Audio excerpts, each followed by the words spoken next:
Welcome to another weekend here on the platform. My name is Sam Omashe. On the program this week, I'll be speaking to Deputy Senate President and Chairman Constitutional Review Committee of the National Assembly, Senator Ovie Omo-Agege. But before that, my column Robbery will be read to you.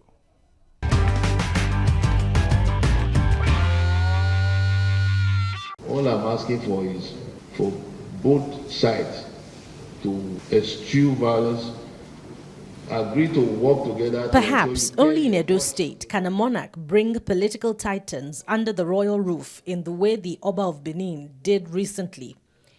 It is a testimony of the magnificence of the throne and the majesty of the Oba, in spite of the ravages of the ages. No king, either in the north or south, carries the awe, dignity, and savoir-faire that Omonoba Nedo Ukwu holds even today. Those who watched his video appreciate the renaissance of a king and what it meant in the epoch of monarchy. With his red cap, trademark dark glasses, and concentric beads over his bosom, Oba Ewai II is a sort of pictorial recast of Ewai the Great. It is a testament to the habitues of the throne over the decades and the Edo people as well. The kings have not only been royals by blood, but also in spirit. The king makes the throne, and the throne makes the king. It is an unusual symmetry, especially in an age of carpetbaggers, scoundrels, impostors, and money peddlers. In Edo, they comport themselves for the comfort of all. They have been great apprentices to the throne, guiding their poise, utterances, carriage, and conduct. It will be a great project for a writer to document how Edo Obas are made, how they are born and bred, how they transmute from babies to royals, a psychological track of their moments of regal epiphany, and how they weigh and carry it from prince to heir apparent to the king. They have not diluted their throne. They have risen above the corrupt mania of the day. The partisan furies and temptations have failed to derail them. They have managed to marry personage with royalty.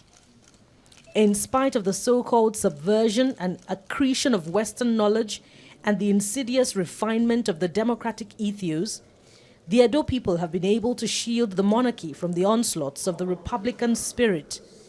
It is like the British society that has separated queen from vote, leader from ruler, and encased that riot of contradiction in their souls. Somehow, like the British monarch, the Oba sometimes acts more democratic than the politician, gauging and articulating the people's pulse instead of acting on impulse. Sometimes, rather than look to the evidence before their eyes or the personas of the candidates, the people look to the palace to pilot their thumbs on election day. That hardly happens anywhere else. It is because of such royals that the phrase, "Long live the king," was born. Oba Ewai II was in his regal position, if younger than Governor Godwin Obaseki and Pastor Osage Ize-Iyamo, or even former Governor Adams Oshiomhole. What called his attention was the narrative of violence that had overtaken the fight for the Edo governorship throne. It has been a fraught journey so far. In some parts, it has been a ceremony of violence. And the violence did not start with carnage on the streets. It started when the peace moves that the Oba referred to in his address were rebuffed. The Oba said the governor did not make himself available for overtures, and when he was not available, Adams was, and vice versa. Even attempts to bring the president, Muhammadu Buhari, as arbiter did not materialize. The election should not be about violence, but about good men for a good society. If the monarch is suing for peace, the people ought to vote for peace, not violence. If Ewai the Great saved Benin Kingdom for peace after a ruin in the 15th century, the present Oba, Ewai II, wants to save it before a ruin. Obaseki and his deputy should help his cause.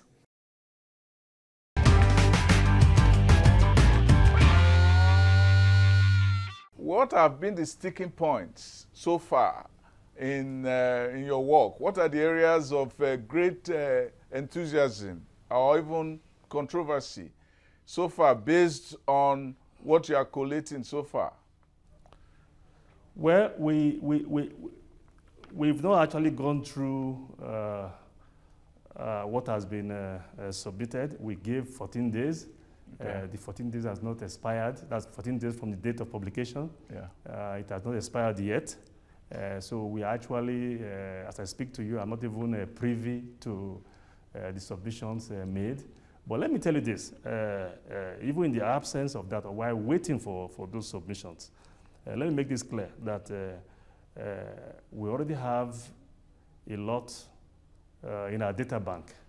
We have the Air Rufai report, and we have the Confab report. In addition to that, we also have bills that came for consideration in the 7th and in the 8th Senate, most especially the 8th Senate. Some passed, some did not pass, some failed very narrowly. We'd like to find out if Nigerians feel very, very strongly about some of this, and there's enough votes to pass it this time around, it will pass. Now, when you say areas that are controversial, I believe almost every area is controversial. If they were not controversial, they would have been passed into law long ago. Take issue of gender equality, for instance. In both the 7th and the 8th Senate, if my memory serves me right, I can speak to the 8th Senate because I was in the 8th Senate. My colleague from Ekiti State, Senator Biodun Olujimi, has been a very, very strong advocate on this gender equality bill.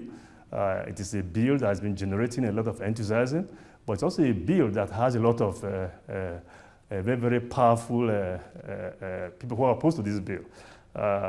I think that the least that we owe our womanhood in this country is to put this to a vote.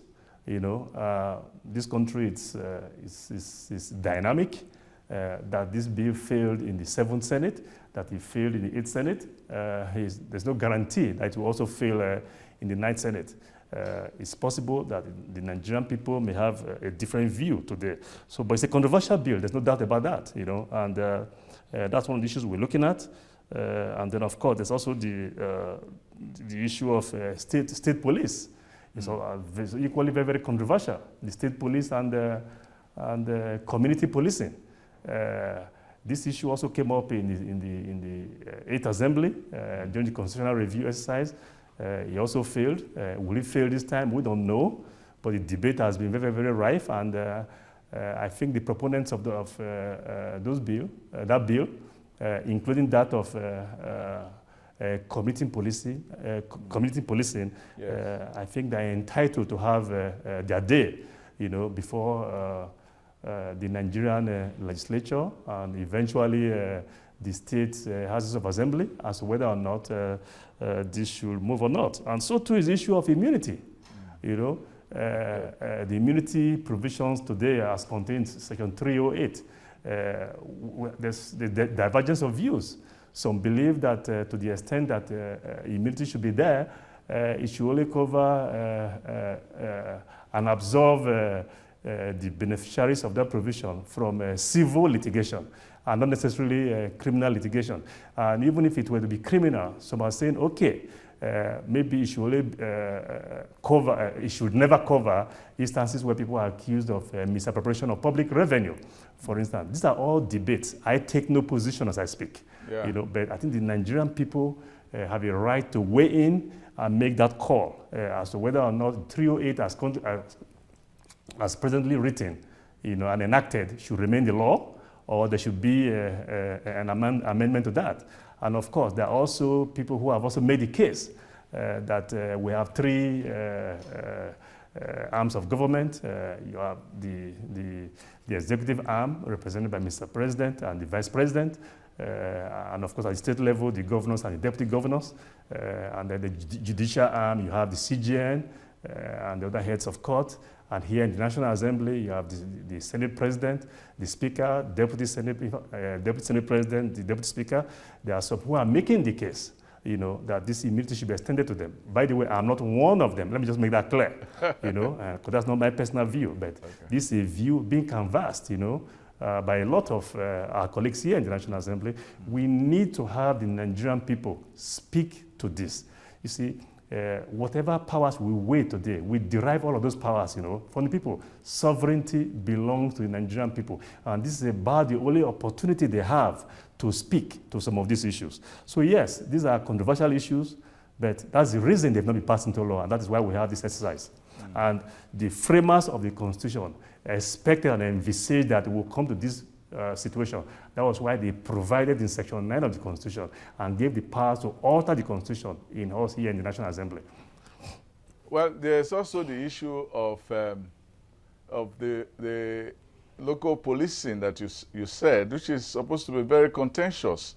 The issue as to whether do we need local policing? Where does local policing end? When does the locals themselves, like the Amotekun issue, where does it begin? Because the recent position in which local policing is going to be actually directed from the center has not gone very well with those in the regions who believe that local policing is supposed to be by the locals and not by outsiders. As it was once it's directed from the center, it's no longer local policing.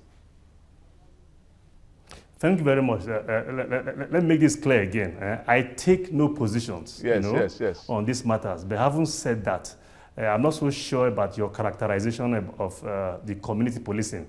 The community policing, as I understand it, will involve the locals themselves, people who reside within those communities, to provide the community policing. And the community policing, as I understand it, is basically gathering of intelligence and passing the same to the organized Nigerian police. Let me just make that clear. Now, having said that, I take no position as to whether or not, state police, is appropriate, or Amotekun, as you mentioned, or community policing. The most important thing here, this is the debate.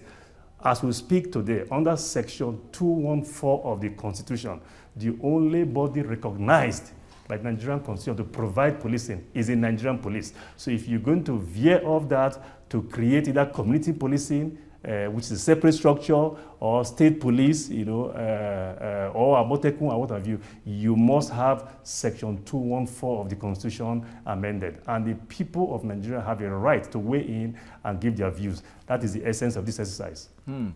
Now, do you have the sense of any pressures from anywhere as to how this coalition can go? In Nigerian politics, it's all about aggregation of interests, about influence peddling, and so on. Do you get any sense of that on your committee, that, look, we are bringing our material, pay attention to it, or your committee should pay attention to it, things like that? Well, I can tell you that as of this moment, we've not received any such pressures, any such influence peddling, if that's the right word to use. No such thing. But let me tell you this. The Nigerian Senate is the upper chamber of the National Assembly. It's a chamber made up of statesmen. These are people of accomplishments in their previous endeavors before they came to this place. I don't think these are people who are going to be susceptible to the kind of pressures you just mentioned. These are people who are here to do the right thing. If you must also know, the steering committee of this Constitutional Review Committee is populated by the entire leadership of the Senate. I'm just the chairman. Before you talk about the other, close to about 56 other senators. So no, we've taken an oath to protect and defend the Constitution of the Federal Republic of Nigeria. I can assure you that members of this committee, and indeed all of the senators, of this ninth Senate will do the right thing. We're not going to succumb to any pressures. You intend to travel to all the states in the country, right? Yes. It is not our intent to go to all states of the Federation. We have a modus operandi that has been in play and in use in previous assemblies. I think the most, I believe, we will do, COVID-19 protocols permitting, will be regional or zonal interactions with the people, where we will have those who have submitted a memoranda to us, come speak to those memo to be sure that it's actually coming from them, and then we'll come back here and collate those views, and then we'll proceed. Yeah, for clarity, I want you to tell us, briefly, the by stage, how this thing will go, so that the members of the public can understand it clearly, stage by stage, how this will work. You explained it earlier, but stage by stage. Yeah, what we have done right now, we have sent out a request for memoranda. This request is to all groups, is to members of general public, executive and judicial bodies, civil society organizations, professional bodies, and other interest groups. Anyone, it doesn't matter what you do, you are a Nigerian citizen and you feel strongly about any issue that you believe ought to be addressed during this exercise, you have a right within the time stipulated in the advertorial to put your thoughts in writing by way of a memo and submit same to us. Now, upon receipt of that, we'll meet as a committee, maybe set up some various subcommittees within the main committee that will now go to each of the geopolitical zones. And at the geopolitical zones, they will reach out. Of course, we try as best we're able to through further advertisements, maybe radio, TV advertisement, announcing the presence of members of this committee within the zone and asking people to step forward and speak to the memo that they've already submitted to us. Of course, there will be interaction, and then thereafter we'll come back, we'll hold a retreat where we're going to seek to collate or aggregate the views of the content of all of these memoranda, and thereafter we'll come, prepare, in some cases come with some formal bills, in others, the bills are already there. We'll determine after the collation what the views of Nigerian people and this, whether or not we should recommend it to plenary for consideration. But I can tell you, what is good for a group may not necessarily be good for the other. This committee, as best as possible, we're going to try not to kill any bill. We would rather have all bills go to the floor, plenary, and let the Nigerian people speaking through their elected representatives make the call as to whether or not those bills, should pass. If there are bills that are outside the orbit of Chapter 4, Section 8, and Section 9 of the Constitution, we'll be seeking to have those bills passed by 2/3 majority. If any of those bills impact on Chapter 4, those fundamental rights, the premium placed on those rights, inalienable rights, as contained in Chapter 4 of the Constitution. Yeah. And of course, you want a state created, or a boundary adjustment, that now requires even a tougher obligation in terms of votes. That requires 4/5, of the votes. And thereafter we go to the various houses of assembly, to see if those votes can also muster 2/3 majority of each of the houses of the 36 houses of assembly. By which each time it goes to Mr. President for his accent. Well, that's very good for you to break it down for the viewers to see. some people believe that even if the National Assembly is not rubber stamp, that the state houses or assemblies are usually rubber stamp in the country. And it is where the governor at the time goes that they go. So in a sense, some people believe that even though you have state houses of assembly and men, whether 26 or 24, it depends on how it is constituted, if they make any decision, it's usually a decision that is masterminded by the governor. So it looks like a law from governors by governors, appended by the president. Well, that's your characterization, not mine. But having said that, let me say this. In the 8th Assembly, notwithstanding the characterization you just gave, we had the House of Assembly, House of Assemblies of those states, at least 2/3 of them, approved some of these bills which eventually became law. Like the not too young to run bill, for instance, that's become law. Even the fourth alteration to provision of Section 285, all of that, they passed, notwithstanding the characterization you just gave. So it is our belief that those members of the electorate who believe very, very strongly in this constitutional review exercise and have sent in memoranda, it behooves on them, and we expect them to mount the requisite pressure, on their House of Assembly members.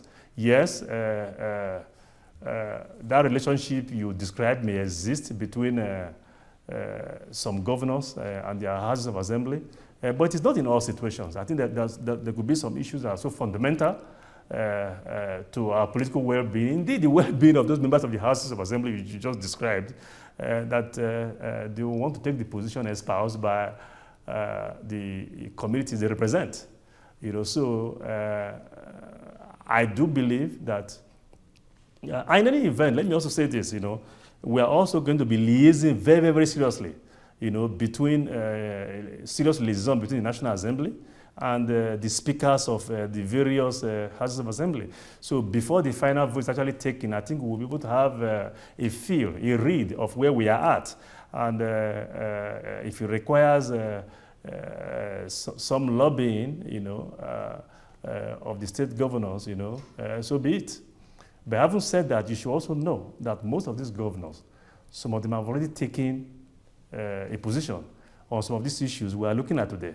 If you look at the El-Rufai report, for instance, I'm sure it won't be out of place if I say about 2/3 or 4/5 of all progressive governors in the APC column, subscribe, to the content of the El-Rufai report.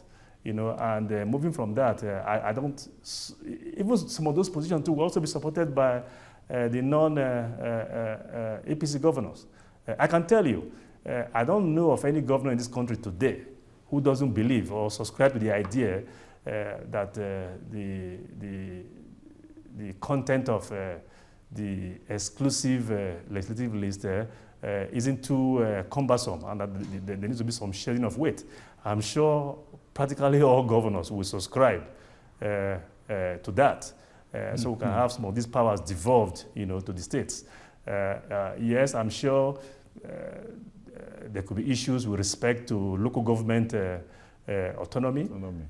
But even at that, I think those who have issues with that, it's not so much that power should be devolved to the local government or local government should be strengthened.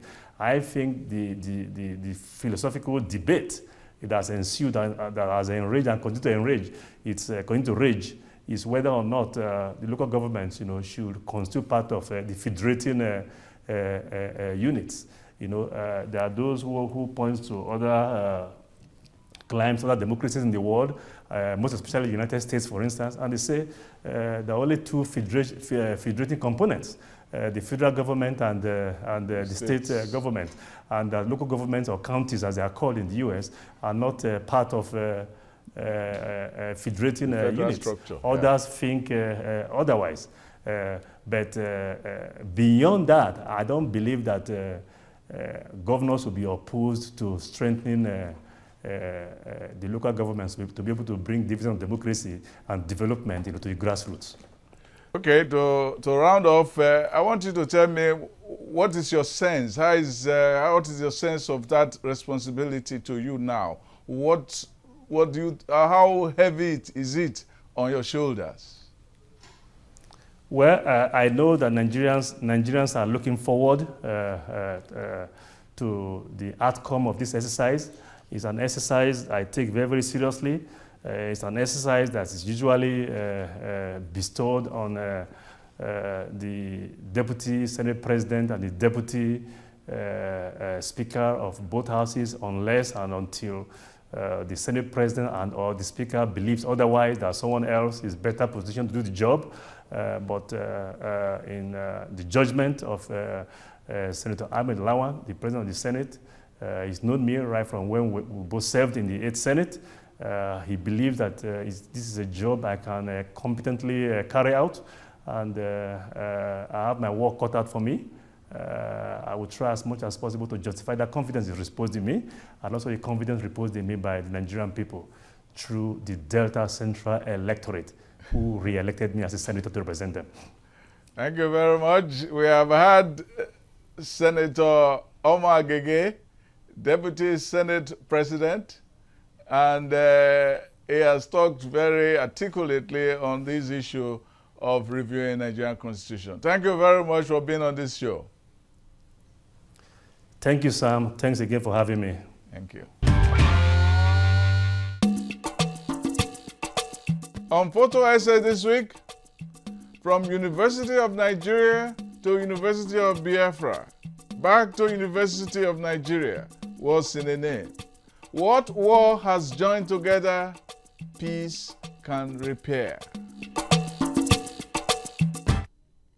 Just before the program ends, this is my poem in honor of Leah Sharibu.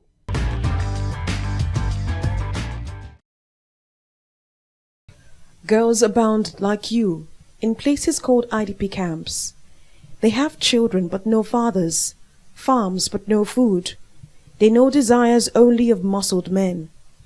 They can leave, but their feet are chained dreams. Roofs but no homes. They have homes that are no longer there or theirs. Thank you for watching the program today. You can catch up with my published column on www.samomasheye.com. Also follow me on Twitter. My handle is @SamOmasheye. And until next time, be good.